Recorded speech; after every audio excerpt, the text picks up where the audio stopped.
कन्फियर्स, क्या हम इस जंग में मरेंगे? मेरा वक्त तो अभी नहीं आया, तुम्हारा कह नहीं सकता। चलो देखते हैं।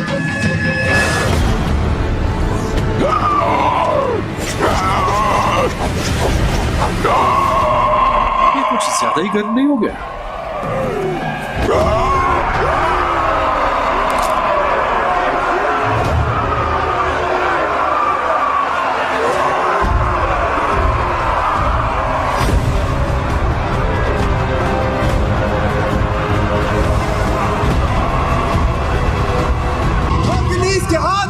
शेषनाग के खून में डूबे हुए हैं, हर इंसान के लिए जानलेवा।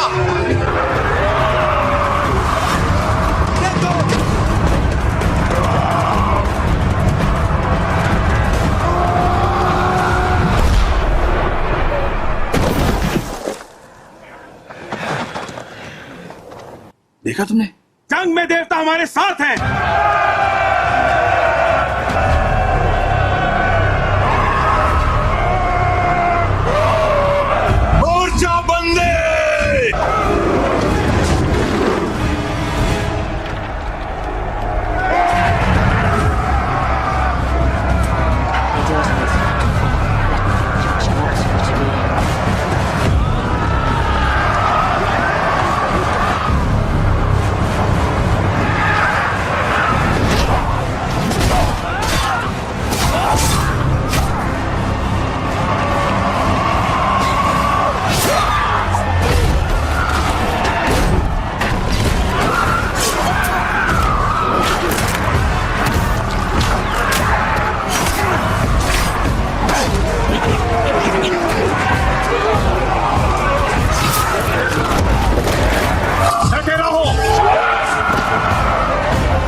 की शुरुआत में हम देखते हैं कि एक औरत को बच्चा पैदा होता है जिसका नाम वो हरकुलस रखती है। उस वक्त के लोग एक राजा को पूजा करते थे जिसका नाम था ज़्यूस, और ये बच्चा हमें ज़्यूस का ही दिखाया गया है। ज़्यूस की वाइफ यानी रानी को जब पता चलता है कि ज़्यूस का एक बच्चा भी है, वो भी किसी इंसान से। मूवी में आगे बढ़ने से पहले आप हमारे चैनल पर अगर नए हैं तो अपने चैनल को सब्सक्राइब कर लीजिए और बेल आइकन को दबा लीजिए, और आपने हमारे चैनल को सब्सक्राइब कर लिया है तो प्लीज़ लाइक और शेयर कर दीजिए। Thank you so much. और हम चलते हैं अपनी कहानी की तरफ।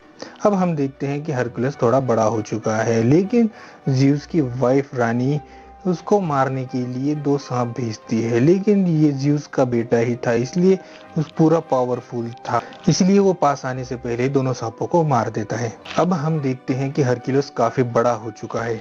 वहाँ के राजा उसे कुछ टास्क देते हैं। हरकुलस इस टास्क से तो डरने वाला तो नहीं था, और हरकुलस एक एक करके सभी टास्क को पूरा करने लगता है। और सबसे पहले तो वो एक अजीब से क्रिएचर से लड़ता है और जीत जाता है। उसके बाद भी वो कई जानवरों से लड़ता है और सभी को हरा देता है। और एक दिन उसका सामना एक खूंखार शेर से होता है जिस पर तो तीर भी नहीं चल रही थी, लेकिन हरकुलस ने अपनी ताकत से उसका जबड़ा फाड़ दिया था और उसको मार दिया था। फिर हमें एक जगह दिखाई जाती है जहाँ पर एक लड़के को कुछ लोगों ने बुरी तरीके से बांध रखा हुआ था। दरअसल वो हरकुलस का भांजा था, और वहाँ पर हरकुलस आ जाता है और उन सब लोगों को मारकर अपने भांजे को बचा लेता है। तभी हम देखते हैं कि हरकुलस एक जगह बैठा होता है। तभी दूसरे मुल्क के राजा की बेटी वहाँ आती है और कहती है हमें तुम्हारी जरूरत है। वो कहती है हमारे कुछ खास लोगों ने ही हमारे साथ धोखा दिया है और हर तरफ लड़ाइयाँ हो रही है जिसकी वजह से लोग मारे जा रहे हैं। हरकुलस के साथ बैठा हुआ उसका साथी कहता है बेबी हमारे पास वक्त नहीं है, अगर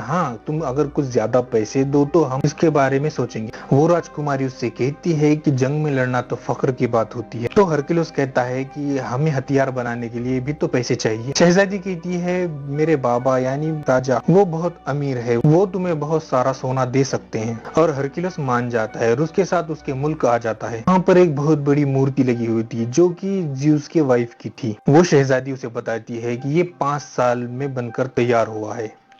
यहाँ कोई भी यकीन नहीं कर रहा था कि ये वाकई में ज़्यूस का बेटा है, लेकिन शहजादी के बेटे के लिए हरकुलस एक हीरो से कम नहीं था। राजा उसे बताता है कि मेरे कुछ खास बंदे ने हमसे बगावत की है और इसके बाद से पूरे मुल्क में लड़ाइयाँ चल रही है, इसलिए हमें तुम्हारी मदद चाहिए ताकि हम दोबारा से सब कुछ ठीक कर सकें। राजा उसे ये भी बताता है कि वो कोई नॉर्मल इंसान नहीं है, वो एक मैजिशियन जादूगर है और उसे गॉड के अलावा कोई नहीं मार सकता। और उसे ये भी बताता है उसके टीम के अंदर जो उसके सोल्जर हैं कुछ ऐसे क्रिएचर हैं जो कि आधे घोड़े हैं और आधे इंसान हैं। हरकुलस की टीम में की जो लड़की होती है वो पूछती है कि ऐसे क्रिएचर कहाँ पर मिलते हैं। उनका एक आदमी बताता है हमने ना उन्हें देखा है ना हमें पता है वो कहाँ रहते हैं, हमने तो बस इनके बारे में सिर्फ अफवाह ही सुनी है। अब हम देखते हैं कि हरकुलस और उसके कुछ साथी यहाँ के किसान को फाइट सिखा रहे होते हैं क्योंकि इनके पास कोई भी आर्मी नहीं थी।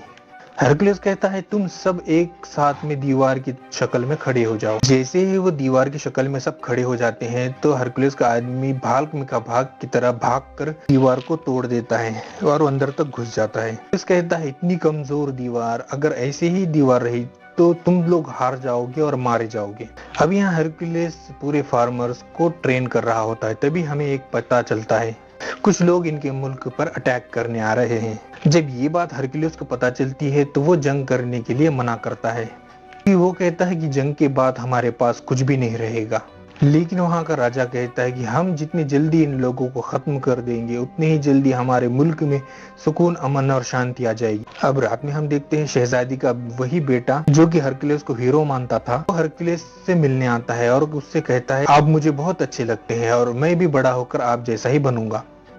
यहाँ हरकुलस अपने कुछ गले में से काटता है और उस लड़के को देता है जो कि किसी जानवर के दांत से बना हुआ था वो लॉकेट, और कहता है कि ये मैं अपने बेटे को देना चाहता था लेकिन मैं ये अब तुम्हें दे रहा हूँ। अब ये सब वहां जा रहे थे जहां दुश्मन राजा का मुकाबला करना था।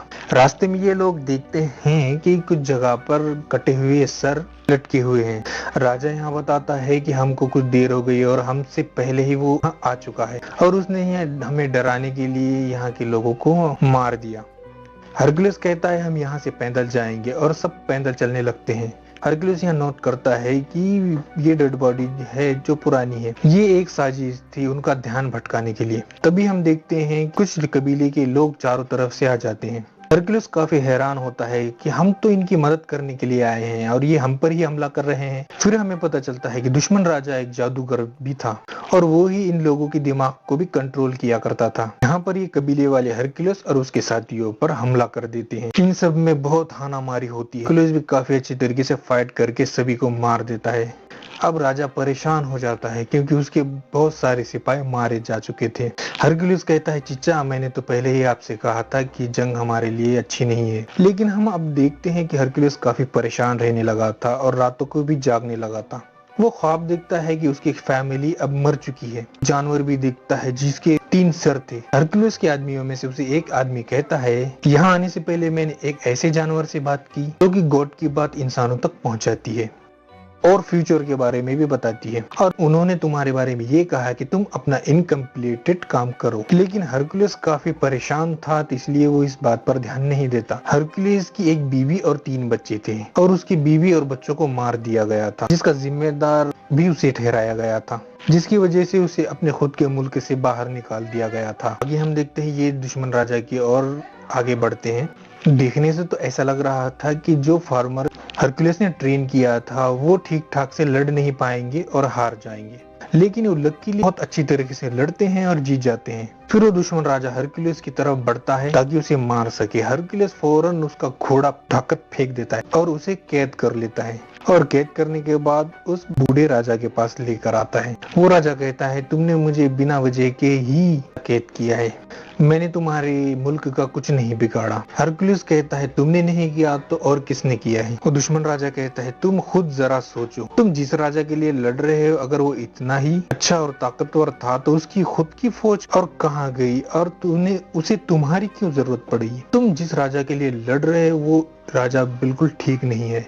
रात में एक जश्न होता है जिसमें राजा के सर पर एक ताज रखा जाता है, क्योंकि हर जगह उसने कब्जा जो कर लिया था वहीं पर दुश्मन राजा भी बंधा हुआ था। सब उस पर हंस रहे थे, लेकिन राजा की बेटी यानी शहजादी ये सब कुछ देखती है, उसे उस दुश्मन राजा पर बहुत तरस आता है। हरकुलिस ये सब देख रहा था और उस शहजादी के पास जाकर पूछता है, ऐसा क्यों है? तुम्हारी आंखों में उसके लिए रहम क्यों है? जिस मुल्क का ये राजा है वहाँ का मेरा शोहर था, लेकिन मेरे बाप ने उसे जहर दे दिया और खुद राजा बन गया। ये राजा जिसे तुम कैद करके लाए हो ये मेरे शोहर का खास आदमी था और इसीलिए वो मेरे बाप के खिलाफ हो गया था और जंग शुरू होने लगी। वो कहती, इस सब में उस दुश्मन राजा का कोई कसूर नहीं था, बल्कि वो तो हमारा दुश्मन है ही नहीं, लेकिन इस सब में मेरे बाप का यानी यहाँ के राजा का हाथ है।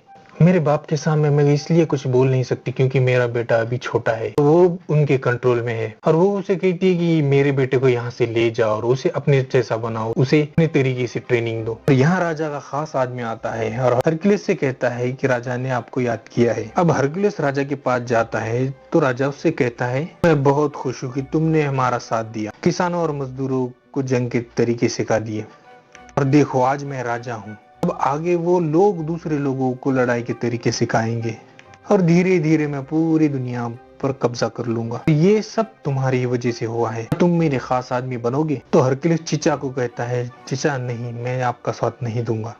राजा कहता है, ठीक है, मैं तुम्हें तुम्हारा सोना दे दूंगा और तुम यहाँ से चले जाओ, और मैं अब राजा बन चुका हूँ और मुझे तुम जैसे लोगों की कोई जरूरत नहीं है। अब हरकुलिस और उसके साथी यहाँ से उनका सोना लेकर चल पड़ते हैं। तभी वो देखता है कि गांव के आसपास लोग उसके खड़े हैं।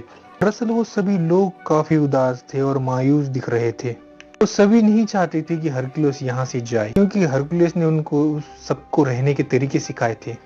हरकुलिस जैसे ही देखता है वो अपने सोने की थैली फेंक देता है और कहता है, मैं यही रहूंगा, यहाँ के लोगों को जरूरत है मेरी। हरकुलिस का साथी कहता है, ये आप क्या कर रहे हैं? हमें हमारा सोना मिल चुका है, अब हमें यहाँ से निकलना चाहिए। हरकुलिस के बाकी साथी भी सोना फेंक देते हैं, वो सब भी हरकुलिस के साथ ही रुक जाते हैं। वो अकेला ही साथी वहाँ से चला जाता है सब कुछ सोना लेकर। अब हरकुलिस और उसके साथी सीधा राजा के कमरे में आते हैं, लेकिन राजा के आदमी इन सबको घेर लेते हैं। वहाँ शहजादी और उसका बेटा भी होता है। अब राजा का खास आदमी बताता है कि आपकी बेटी हरकुलिस को कह रही थी कि उसके बेटे को यहाँ से ले जाओ।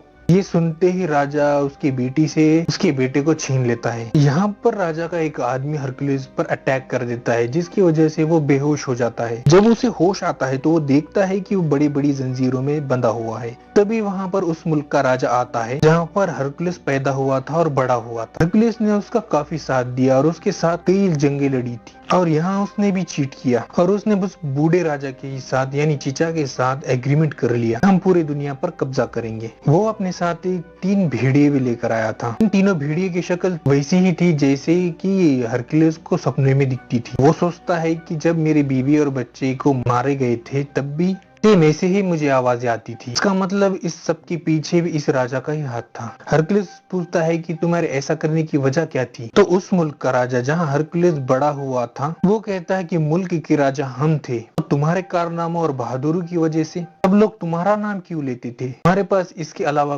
कोई चारा ही नहीं था, हम तुम्हें नहीं मार सकते थे। इल्जाम इसीलिए तुम पर लगाया था कि उस मुल्क के लोग तुमसे नफरत करने लगे और सिर्फ हमारा नाम ले। ये सब सुनकर हरकुलिस को काफी गुस्सा आ जाता है, लेकिन वो जंजीरों से बंधा हुआ होता है तो इस वजह से वो हिल नहीं पाता। अब यहाँ हम देखते हैं कि वो बूढ़ा राजा तो इन सबको एक एक करके मारने का प्लान कर रहा था, और इसके लिए सबसे पहले वो अपनी ही बेटी को मारने लगता है। ये देखकर हरकुलिस काफी घबरा जाता है। हरकुलिस का साथी कहता है तुम कर सकते हो, और तुम ही हिम्मत हार गए तो हमारा क्या होगा? ये सुनकर हरकुलिस में काफी हिम्मत आ जाती है, तो वो उस जंजीरों को तोड़ लेता है और खुद को आजाद कर देता है। फौरन राजकुमारी के पास जाता है और उसे बचा लेता है। वो 3 भेड़े हरकुलिस तरफ आते हैं और उस पर अटैक करते हैं, लेकिन वो तीनों को भी मार देता है और अपने साथियों को और उस राजा को जिसको उन्होंने बंदी बनाकर लाया था सबको आजाद कर देता है। अब वो दोनों बुरे राजा यहाँ से भाग गए थे। अब वो उस राजा को पकड़ लेता है जिस मुल्क में वो बड़ा हुआ था, और एक खंजर से उस राजा को मार देता है जैसे कि उसने फैमिली को मारा था हरकुलिस के। इसके बाद वो अपने साथियों को लेकर महल चला जाता है। वो देखता है कि राजा